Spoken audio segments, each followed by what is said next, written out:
Hi, and welcome back to the Creating Value in Schools podcast with me, Liz Worthen.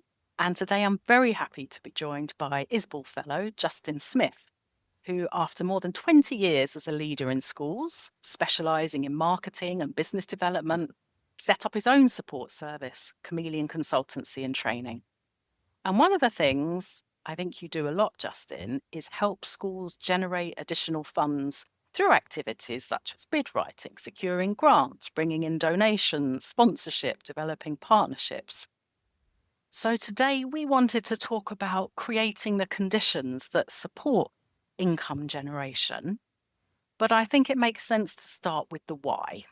So Justin, why do you believe income generation is a relevant or even important activity for schools to be engaging with? Hi, Liz. Thank you very much for having me with you today. It's super to be here. Thanks for asking me to be involved in your podcast and your new venture. Delighted to support it. Well, I guess it's my business, so I would say it's important for schools to generate income. And obviously I work with lots of schools and multi-academy trusts around the country to do that.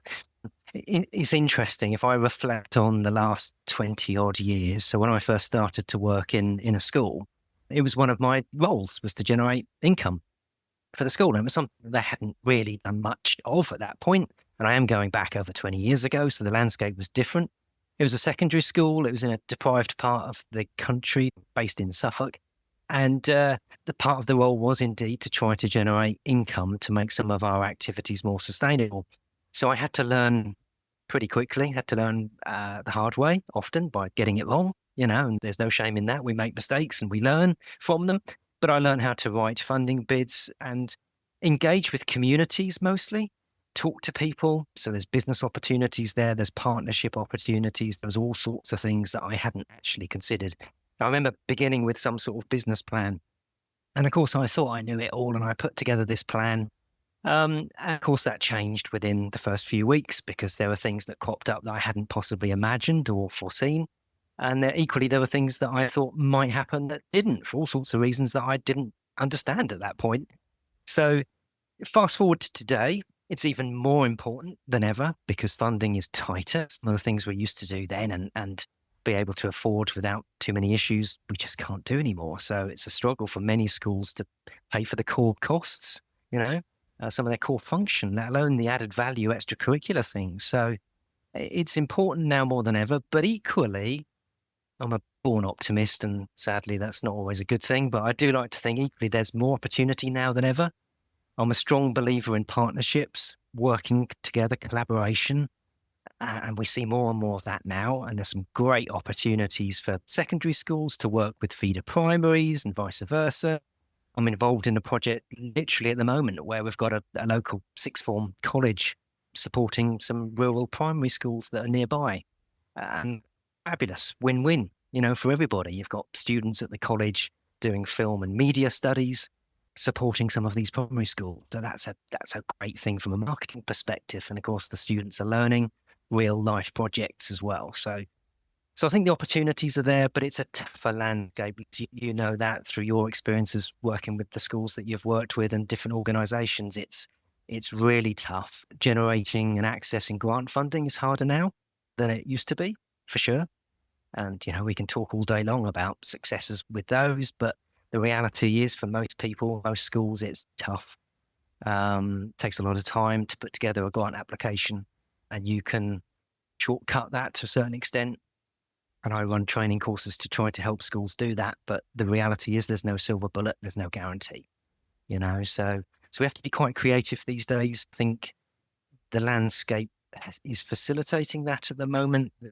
There's an enterprise that I see amongst colleagues, which is really positive to see.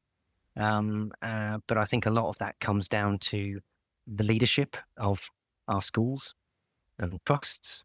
And there we can talk about culture and we can talk about, how we set ourselves up to enable us to access some of the opportunities that are there.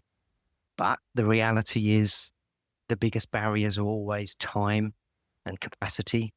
And we don't have those in our teams in schools, do we? So that's a challenge. No doubt we'll come on to that and we'll have that conversation through the podcast. So I think to answer your question, I think it's needed.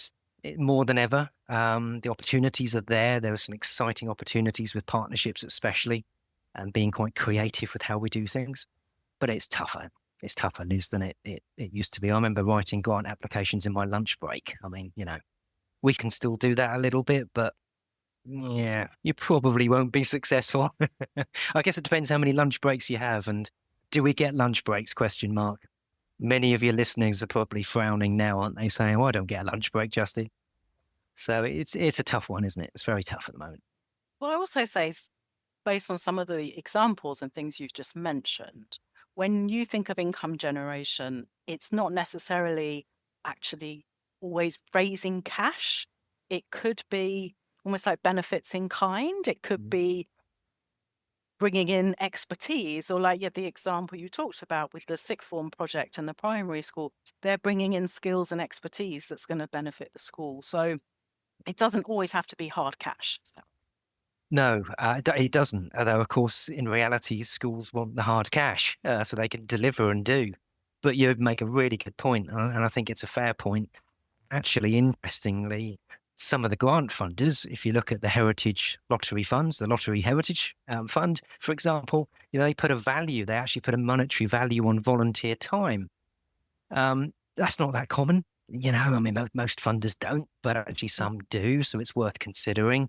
So depending on the level of volunteer that you have working on your school, a particular project, they can be graded in terms of their capability of supporting you, and that's worth something. So that can act as your contribution in kind to your grant application. So you're right to say that, and I think that we need to think about the way that our communities see us too. So the biggest income generator for any school is having a full role. It's bums on seats. It's the marketing side. So it's making sure that you've got enough children in your school. There are lots of factors that affect that. There's some factors that you cannot possibly control. There's a falling demographic at the moment, falling numbers of young people throughout the country. So as a result, that's having an impact on our primary schools initially. But there are things that we can do, and we can do better to try to attract children to our school and attract parents. So that has to be the first consideration when it comes to generating income. Because if you have a falling role, then no matter how much you're generating on the other side, that's still going to be battling against the falling role and the loss of income there. So the way that your communities see you as a school, the relationship you have with different people can generate income in that way too. Plus, of course, as you say, there's volunteer time. There's other ways that people can engage with us and support us that can relate to supporting some of the activities that we want to do in school. It doesn't always have to be about the cash. I mean, having experts coming in and supporting us through talking to, careers talks to our kids, for example, all sorts of different things. And we sometimes forget that some of the experiences and expertise our governors might have outside of work, or even in work, but outside of their governor role in school, and how they can support what we do. And parents too, actually. And that's where PTAs are really important, because they can be more than just an income generator. They can provide expertise in certain areas too. It's funny, when I visit schools, and the first thing we talk about with income generation, or often I get asked anyway, is, we need to access grant funding to pay for a project. We've got some lettings income. That's what we do. And of course, there's so much more to it than that. I've got this concept called the Wheel of Fortune, which is the 9 ways that schools generate funds. It's not complicated. It's the ways that people are familiar with, from crowdfunding through to alumni engagement, for example, services, gift aid, donations, engagement with business. So there's lots of ways that we can think. We just have to be quite creative and allow ourselves the time and the space to do it. And that's probably the biggest barrier. So that's almost like a strategic. If we regard this as a strategic imperative for our school or our trust, then we have to build the space into the system to allow us to think and to maximize the opportunity. Otherwise, there's always a ceiling. There's a limiting factor. PTAs in this country raise around about, on average, £9,000 or £10,000 a year, according to the charity Parent Kind, and they do a load of good work with PTAs and schools. So Parent Kind is saying around £9,000, £10,000 a year PTAs raise. which is super, makes a big difference for many schools. There will always be a capacity and a ceiling on that if we don't remove some of those barriers. Some of those barriers will include culture, will include the way that we perceive, the way we approach income generation and fundraising. There's this phrase, reluctant fundraising, which is, well, we sort of know we should, but we're not sure if we can. And even if we want to, how's that perceived by our community? Because we don't want to go cap in hand. It's a little bit embarrassing. Does it look bad for the school? These are real life issues. So it's about just squaring that in our heads and phrasing it in the right way, articulating it in the right way, and then positioning it to people so that they are motivated to support us. But it's very easy for me to say, and it's much tougher for people to do because of those barriers. And a lot of that is driven through time and capacity. And they can only be removed if at a higher level, leadership level, we decide to make the space. And I see that, I'm doing coaching. I'm coaching individuals so that they can do this stuff in their trust and in their school. They're being given the space, the job role to do it. But that's not common, of course. Many of the schools we know and work with, that's a dream, isn't it? So how can we make this sort of thing a little bit easier? That's the challenge, I suppose. And I suppose, I've got a question in my head about almost like deciding where to start. Because, you have got all these options and things. But before then, I guess one thing, if we're thinking about culture, what about the barrier of feeling like this isn't something we should be doing? What Yeah. would you say to the person who says, I don't think we should have to be trying to generate income. I think it's the government's role to provide funding. You'd agree, wouldn't you? You'd agree. Yeah. You'd say, you're too right. You shouldn't have to. Mm. It shouldn't have to be a competitive marketplace where you're having to fight for every penny. There's £1.5 billion of grant funding available for schools and charities, but you're having to fight for every penny and put forward your case. And for every winner, there's a loser. Thankfully, we don't have to make those decisions, but those decisions are being made every day by funders. We shouldn't have to be in this position, but we don't live in a utopian world. The reality is that this is the situation we're in. We have to deal with it and accept it. I mean, I'd love to change things. I don't have a magic wand and can't do it. And I can't see anything changing anytime soon, really. But would you say as well, Justin, that like doing some of these activities, getting students involved, getting staff involved, getting parents involved, they bring other benefits too, don't they? Where it's an opportunity for children, young people to make a change Yeah. in their environment and see that in action or undertake a project or Social impact, yeah. And interestingly, I've got two girls, they're 18, 16 at the moment, and social change, doing good, being involved in social related projects is more on their radar and more important to them than it was when I was 18, 16, 17, whatever, through no fault of anybody back then. It was just the change. It's just how the world has changed for the better, thankfully. So, we're raising an extraordinary amount of money in this country every year for charities, which is tremendous. And it's great to see young people get involved and do these things. So they want to be involved in projects that have social impact. They want to be involved in projects that see and make a tangible difference. So they value these interactions and these relationships with third parties. We also know, don't we, having somebody else stand in front of them doing an assembly, having somebody come and talk to them in tutor time, having somebody come and deliver some training, some project work, is seen differently to your classroom teacher doing it. Of course it is. It's a fresh face. It's somebody else coming in with different experiences. So I think there's a huge value there. There's absolutely no doubt about it. The paradox here actually is engaging in relationships like these and collaborations like these that are not there on the face of it to generate income, ultimately might actually. And that's a spin-off. That's a positive, useful spin-off that in some cases we hadn't seen coming. And I've been involved in situations in schools that I've worked in where I'm having conversations with somebody about a project we're doing, developing a sensory garden in the school. I'm working with the horticultural company to do that. And you're having just general chat, whilst they're installing some of this kit. And they're doing a project with the children. And it leads on to something completely different that you hadn't considered, because that guy who's running that company is actually involved in something else too, or his wife does this, or they've got relations that do that, or there's so having those relationships, building that sense of community and that engagement can offer win-win. You know, the whole purpose of what we're talking about here, Liz, is to support the outcomes of our kids in school. And I'm not talking academic either. I don't really, the academic stuff is there. Lots of people focus on it, and I understand why. But really, it's about, are our children happy? Are they managing to get something from their education that's beyond just the GCSE and A levels and SATs? What are they learning? What opportunities are being presented to them? How do they see the world? And how is that shaping their perception and their view? And that's a huge job. And in some ways, some of the things we're talking about now can help support that and feed into it. And I feel like that's one way, perhaps, isn't it, too, of working on that problem of time and capacity. Because if you can tie it into what's our core mission, what's the core mission of our trust, our school? Okay. And what are our core values? And what do we want to achieve for our children? What are our objectives?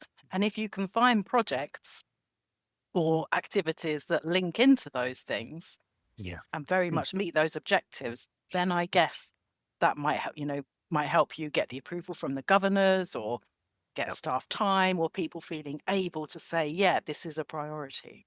I agree. And I think the work that if you think about the UK SSN, Sustainable Mm. Schools Network, are doing at the moment, some super work there. Of course, that's leading that sustainability agenda in our schools and our trusts, which has been, taken up by the government. And there's opportunities there, but also there's some things, targets and aims that the government are pushing onto schools so they can reach for in the coming years, which is absolutely right.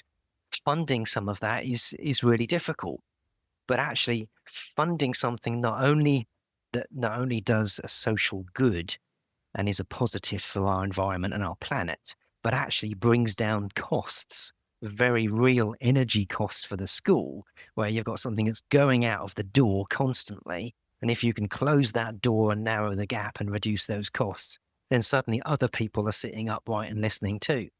So I think it's positioning the argument where we're saying, okay, look, this is the right thing to do, but also we need to do it.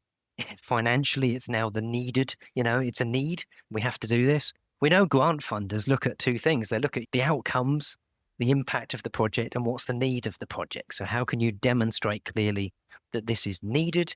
There's lots of different ways that we can try to do that. And the best way is the voice of the student, our children saying it, shaping the project. The lottery talk about beneficiary shaped projects. So how is the beneficiary, the children in our school, how have they shaped this project and made it happen? So if they can lead on some of the sustainability work that we're doing in schools and trusts, then that helps meet that need too. And what's the income? What's the impact rather? What are the outcomes? So I think if we can show that there's a financial gain from some of this work, plus of course we're delivering on what's really important, the core values of our, of what we do, then it becomes quite a compelling argument, doesn't it? Absolutely. And yeah, so what advice would you have for someone in that leadership role? They're getting excited about income generation, Yep. or thinking about these kind of partnership building opportunities. As you say, there's actually lots of things on your wheel of fortune. There's 9 different things, I think you said. Any advice for how you work out where to start?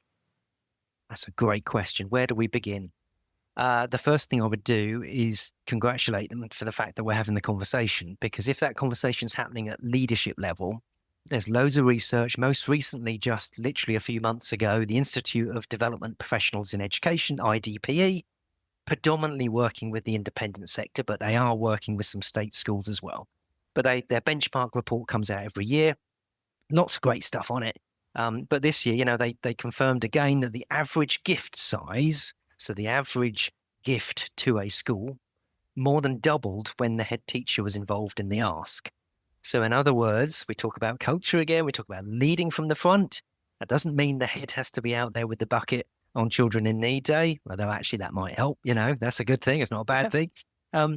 But joking aside, if we've got the support of our senior leaders, so we're talking governors, principals, head of school, whatever it might be, CEO of the trust, if it's buy-in at that level, it makes the rest of what everybody else does so much easier. So there's that belief, there's that engagement right from the very beginning. So where do you start was your question? Well, firstly, start with getting your leadership on board. So in that scenario, yes, we do have. And then, of course, it's the wish list. It's what are we doing this for? If you look at our school development plan, improvement plan, there are going to be aspirations on there. Some of those are going to be funded. Some of those are not going to be funded. So how can we fund the ones that aren't? The ones that are funded, can they be funded in a different way to free up funds to support the other things that are harder to fund and support? So I think the wish list being driven by the school development plan, school improvement plan is really important. So then you've got a list, sometimes it's just one, sometimes I work with a school and it's just the one project. It's the one thing. This is the thing we know will make the biggest difference to our kids. And that's the focus. Often it's like, oh yeah, I hadn't really thought about that. Well, there's probably, and then there's the process of working through as I say, the so-called wish list. I always think getting people on board, and when I say people, initially it's our own people, so it's our staff and our children. Getting those guys on board is the most important thing initially, because they can be great ambassadors. They can also do a lot of the work for us, and they can support what we do.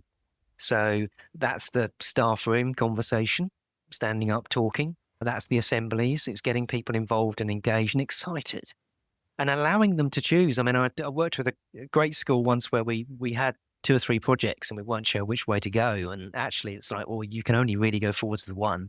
So let's put it out there and see what people want to do.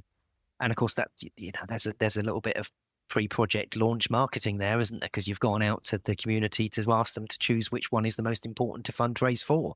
So, easy, quick wins is important because that builds momentum and it builds belief in those organizing it, those organizing, managing the campaign, and belief in that we can do this.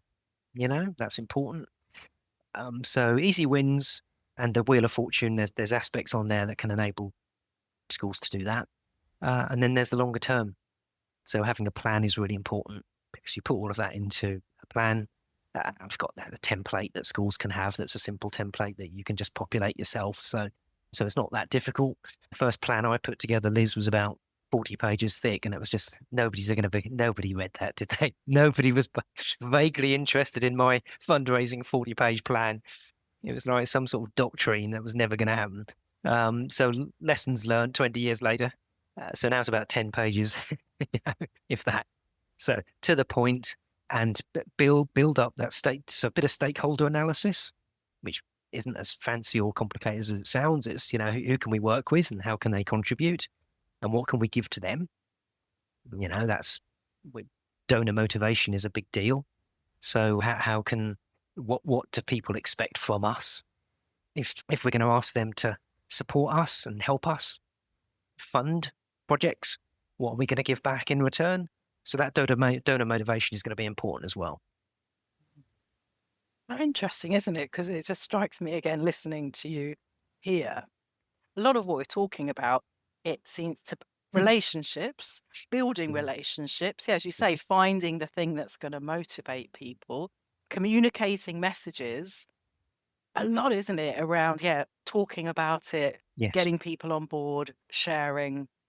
So in terms of culture, isn't it? There's something, I guess it's going to help if you've got a culture where you communicate, you communicate with your stakeholders anyway, or you've got that kind of openness, relationship building going on. But you might have a relationship suppliers is a great example. So we have a transactional relationship with suppliers. It's a commercial relationship. That's selling us stuff, goods, services, whatever it might be. But there's a different kind of relationship that you might be able to have with some. And that's can you sponsor something? Can you support our art production? Can you get involved in the drama? Can you give your time? Can we borrow your equipment? Can you lend us? So they are different kinds of conversation and relationships that often we don't think of having. And that motivation is key. So why would anybody do that? Why would anybody want to give their time, their money, their support, their expertise, their care, their attention to us? And of course, there's 101 different reasons. Not literally 101, but it might seem that way. There's emotional reasons, there are rational reasons, and we have to understand what they are. And you can get into the psychology of it quite deeply, but we don't need to. It's really so that person used to come to our school. Okay, so there's a connection. There's the emotional. That family have their children at this school. That's a different kind of relationship. That guy over there sells us products. That's a different kind of relationship. The guy who lives around the corner has lived there for 50 years and he's got a different kind of relationship with the school. So we need to understand what that might be. And if we're going to engage in those kind of partnerships, just think about it from the other person's perspective. We call it perceptual positioning. So it's putting yourself in their shoes. What do they want from this? What do they expect from this relationship?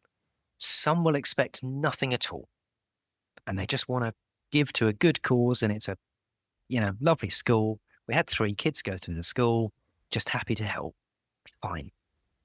Others, it's corporate social responsibility. It's a CSR thing. It's a business relationship. I've got a trust at the moment, which is working with a motor dealer franchise. I won't say who it is or what it is. It doesn't really matter, I suppose, but it's a franchise, it's a high-end car dealership franchise. And they've got CSR aims, so corporate social responsibility aims. They're giving £4,000 to each of the schools. They can do some amazing work with that money. So it's about, again, they're different kinds of relationships, but it's being open to considering those, being aware of them, and then having a plan in place to approach in the right way. And that perceptual positioning, understanding clearly, what does that other individual, that other organization want in return? Is it their name on a donations board outside the new play park? Is it something on the website? Is it all of those plus an invitation to the launch event? Is it none of those? Actually, I just want to be a quiet donor. And I've had experience of all of those. Most extraordinary one where we had a family, give the school I was working at a significant amount of money, tens of thousands of pounds, which is a lot of money, of course, for any state school, particularly one in a field in Norfolk. And, we got a significant amount of money with gift aid. It became even more. And you ask the family, well, why did they give to this project? What prompted them to do this? And they made it quite clear that actually it's the first time the school had really given them something to support, given them an opportunity, and have presented it in a way. Now, clearly, you have to be pretty affluent to give that sort of money. But the point is they've not done it before, and something triggered that. And it was a project that they emotionally engaged with. So having that emotional engagement is really, really important. And then it's a case of presenting it in a way that, is attractive and accessible to people. You never know what's out there until you try. You won't very often get tens and tens of thousands of pounds donated by a single donor, but it happens. And interestingly, again, just reading some materials quite recently where some authors did some research and they said the largest gifts, so the largest donations happen when a peer asks directly for support. So as somebody that donor already knows and is connected to closely asks on behalf of the school. So again, you said, Liz, yourself, that those relationships, that's key. Without them, nobody gives. And if they do give, they'll only give once. And if you've got a relationship with an organization or an individual or even a grant funder, they're more likely to give again if you play your part of this deal. And it strikes me again as well. I think you said earlier, you're a born optimist. Do you think part of that culture that supports income generation is around having an optimistic outlook? Yeah, it's very easy to feel, listen, I'm putting a brave face on it sometimes. It's not always, it's a tough gig, that's for sure. And you can spend a long time putting together a sponsorship appeal, a campaign, a grant application, and it gets thrown back.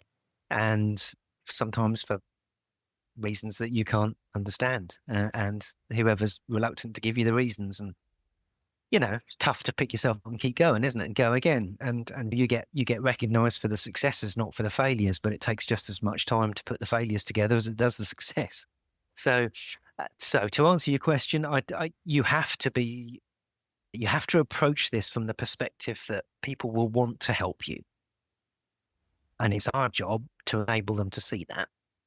So we've got so many great things that go on in our schools. It's remiss of us to not share that with people and allow them actually to get involved and play a part. My two kids and my wife, well, they went to a particular primary school that's near to us. My wife worked there at the time.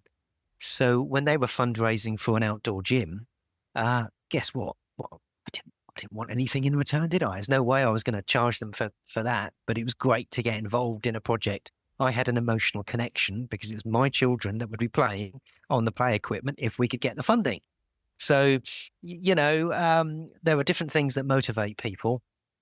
We just have to, as school leaders, allow ourselves the time and the space so that the people that are out there who want to support us are given the opportunity to do so. Now, I'm not being naive. I know there are many that can't, and there are many who would like to but can't. And that's particularly now with the cost of living crisis. We have to be really sensitive about how we approach people and how we position the ask. But equally, there are people out there that still have the capacity to give. That's not always, as you said at the start, it's not always about the money anyway. They might be able to bring something else, as you say, volunteer. Or connect, connections these days, especially with, you've got LinkedIn is a powerful connective tool, isn't it? So again, it's about, I had my first experience when I worked at a college before I set Chameleon up was walking around the school playing field before I begun work in the September officially of the new job. And I was approached by two guys who used to go to school there many years ago. I mean, they were in their 50s, I think, at the time, certainly 40s or 50s. And, they approached me and they wanted to give something back. They knew my job had just been invented. I was a new employee, as a new role, and I had the job of development, of engaging with people, making this stuff happen, all the things we've just talked about. And they came and approached me. They found, and they just said, "Oh, well, you're the guy who's just this job." I was, yeah, I have. Yeah, I don't start until September. But they came and they wanted to give money and time to help support a specific thing that was close to their heart, even though they left the school years later. So in that case, unusually, that's being presented to you. And it's then thinking, okay, how can I maximize that opportunity? And that happens too. We're talking about being proactive and actually making things happen, but sometimes stuff happens anyway and it comes at you and you just think, oh yeah, but you have to be in a position to then do something with it. Not just take the money and run, but actually think, how can I use this to create something that particular project, if I look back all those years later, the guys that are running it now, that's gone on to something much, much bigger than when I was there. I was there at the very beginning to get the thing moving, but guys that are there now are running it, delivering it, and it's magnificent. So sometimes there's luck involved, but there's also, you have to be, as the question at the start was talking about being positive and optimistic. You have to look at things and think, how can I make the most of this opportunity? How can we do something with this that might make sustainable change over a longer term? Sometimes the answer to that is no, there isn't. We just take it as it is and be grateful for the short-term gain, but try to sit back and think, how can we make the most of this opportunity? Thank you. Gosh, there's so much more we could talk about here, but I am aware of time. So yes. But to finish, Justin, it would be great to hear from you, as I've heard from others. Anything for those who are interested in this topic and want to learn a bit more or think a bit more about it? Any recommended reads or listens? Oh gosh, yes, you've caught me there. There's, in terms of sort of general fundraising for schools, there's not a huge amount of literature out there, and what is out there is absolutely great in terms of some of the day-to-day nuts and bolts of fundraising and setting up PTAs and things, which is easily accessible to anybody. So, I mean, one thing I would say, there's a book which I reference a lot and I've used by two guys called Malloy and Day, and it's called Capital Fundraising in the UK. It's not for schools necessarily. It's just about fundraising for capital projects, and so that I've learned from, and the donor motivation stuff especially I found really interesting. So that's something to point people to. I love the work of Matthew Syed and some of his work, especially thinking about some of the marketing stuff and how we constructive dissent, how we challenge and how we develop that sort of safety, some of the psychological safety in our teams to get high performing teams. And there's culture that comes through to that too. I guess Simon Sinek would start with why, which is well known, of course, and I go on about it now. So those guys come to mind, but is going to sound a little bit goofy, I suppose, but I've learned a lot from my peers, actually. I've learned a lot from just the people in the industry that have been doing this for a long time, and people like Lion Green and others, where I've been sort of trailblazing some of this stuff for a long time. I've certainly learned a lot from them, and there are some really good practice that goes on in our schools by people that don't really shout about it, don't get much of the limelight. They're too busy doing what they would regard as their day job, balancing the budget and organising the estates team and sorting out ICT and goodness knows what else. But in the background too, they're generating income with their PTAs and doing some really good work. So the SBM community, there's a load of good stuff that's going on, which is great to see. And I'm really lucky with what I do because I get to see it. And most people perhaps don't. So yeah, that's how I'd answer that one. Thank you, Justin. That's brilliant. Okay, well, thank you very much. And I think you've given us really great food for thoughts. And I've got things to go away and think of Yeah. as well. Thanks, Liz. It's been lovely talking to you and appreciate the opportunity. Thank you.